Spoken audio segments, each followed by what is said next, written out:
Perselingkuhan sang istri dengan tetangga di depan rumahnya sendiri nampak tak ada yang tahu. Tiba-tiba sang istri lebih memilih lelaki duda di depan rumahnya daripada suami sendiri.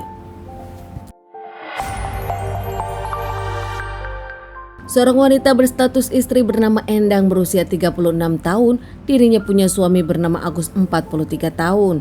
Endang sendiri bekerja di pabrik roti Joldan di Lampung yang cukup terkenal di daerah sana. Tak hanya itu, Endang pun di mata para keluarga dan juga para tetangga disebutkan istri yang baik untuk sang suami Agus. Agus sendiri berusia 43 tahun bekerja sebagai petani di tanahnya sendiri. Rumah tangga Agus dengan Endang sudah dikaruniai 2 orang anak, bahkan mereka baru saja punya 1 cucu. Tak pernah ada masalah, tak pernah ribut, menurut keluarga mereka rukun baik-baik saja. Tak lama di kehidupan mereka ada satu tetangga di depan rumah mereka bernama Dedi 33 tahun, seorang duda yang pekerjaannya tak pernah ketahuan.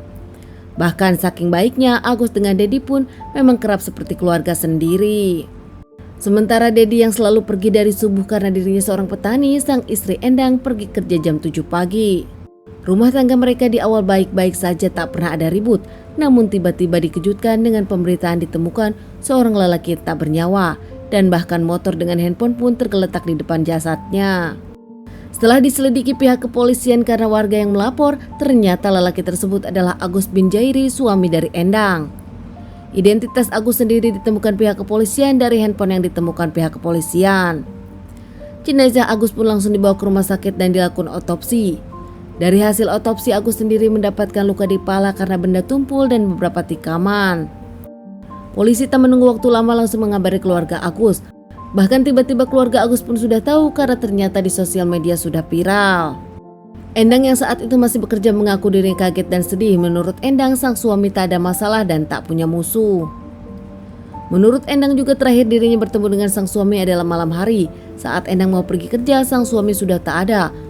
Mungkin menurut Endang sudah pergi ke sawah seperti biasanya. Pihak kepolisian pun langsung interogasi keluarga, sahabat dekat, bahkan orang-orang yang menemukan jasad tersebut. Salah satunya pihak kepolisian menginterogasi Endang sebagai istri. Di awal pihak kepolisian merasa kalau ini ada yang aneh karena harta benda tak ada yang diambil. Pihak kepolisian kemudian berasumsi kalau ini terkait masalah dendam atau orang dekat yang menghabisi Agus. Tiba-tiba di hari pertama tahlilan di rumah mereka, belum 24 jam saat jasad ditemukan, pihak kepolisian datang lagi. Namun kali ini bukan mau interogasi, melainkan untuk menangkap pelakunya. Para keluarga kaget ternyata yang diamankan pihak kepolisian adalah Endang, istri dari Agus sendiri. Tak sendirian, tak hanya Endang, juga Dedi, tetangga dari Agus yang juga ada hubungan dengan Endang ternyata. Bukan hanya para keluarga yang kaget, anak-anak dari Endang pun tak menyangka ternyata Endang yang melakukan semuanya kepada sang ayah. Bahkan anak-anak dari Endang pun tak menyangka kalau selama ini Endang berselingkuh dengan Dedi, tetangga mereka. Endang dengan Dedi pun diboyong ke kantor polisi. Endang pun tak banyak berbicara, dirinya mengakui semua perbuatannya.